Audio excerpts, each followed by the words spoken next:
I år fejrer Them Andelsmejeri 125 års jubilæum. 32 landmænd ejer mejeriet. Heraf er 4 økologiske mælkeproducenter. Alle gårdene ligger inden for en radius af 30 km fra mejeriet. Vores oste forhandles over hele Danmark i delikatessebutikker, osteforretninger og supermarkedskæder.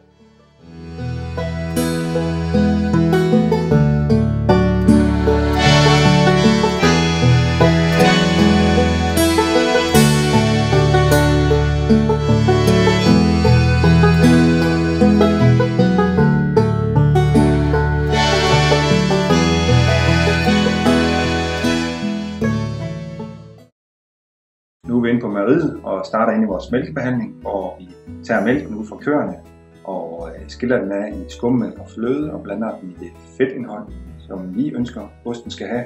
Vi varmebehandler også mælken, så den er bakteriologisk og nulstillet. Så kan vi selv styre med det, vi tilsætter, hvordan osten skal blive. Nu kommer vi ind i osteriet. Mælken fra mælkebehandlingen bliver sendt ind i osteriet, og vi går op i vores ostetanker nu, hvor vi laver osten. Her står mælken og står rør i en ostetank og er klar til at køre videre i processen. Sådan en ostningsproces tager cirka 3 timer, fra at vi får mælken ind til at den begynder at ligne noget, der er ost. Og den gennemgår forskellige procestrin, og lige om lidt her kan vi se et af de første procestrin, hvor osten rent faktisk begynder at ligne ost. Her har vi skilt vallen og mælken, eller vallen og ostekåren af og får osten og får den presset.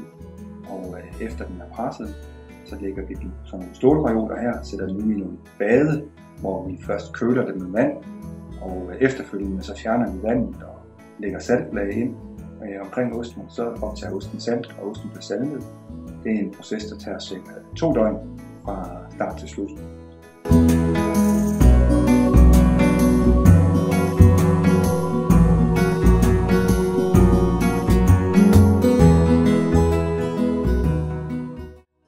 Efter at osten er færdigsaltet, så skal vi have smurt en bakteriekultur på overfladen af osten.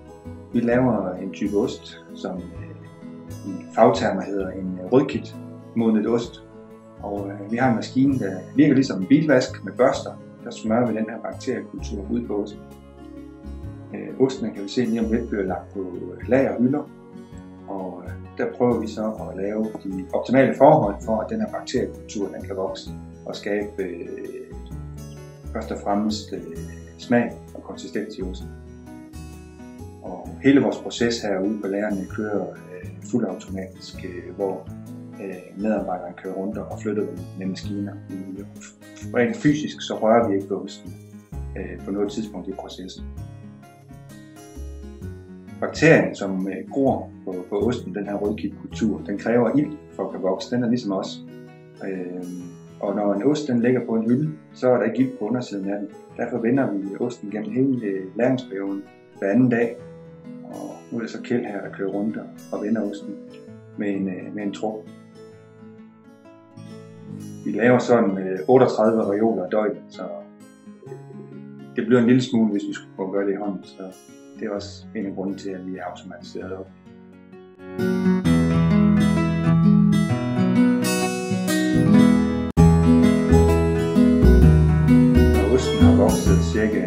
Når osten har lagret cirka 3-4 uger, alt efter type, så er den her rødkitkultur så stærk og har givet den smagsgivning, vi ønsker. Og så tager vi og vasker den og parfumerer den, man kommer sådan et vokslag ud på osten, for at den skal kunne holde sig. Og så sender vi den ned i mejeriet, når vi er på vej ned nu, og lægger den i kasser, og det er alle de kasser, vi kan se, der står her. Og der lagrer vi så osten færdig.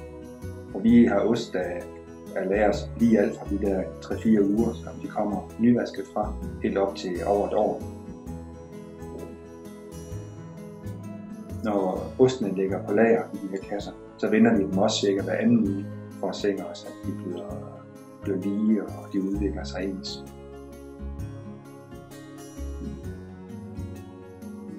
Det her er så den nyvaskede og nyparfumerede ost, der kommer og bliver lagt i kasser.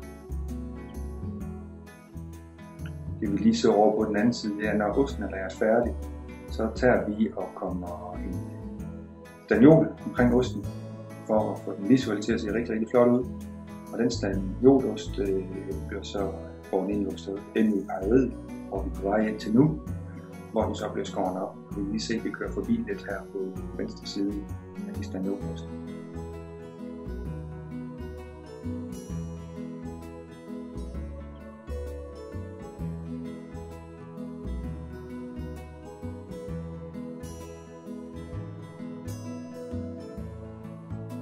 Inde i pakkeriet, som vi kommer ind i nu, der har vi et par pakkelinjer, som står og skærer hovedparten af vores ost op.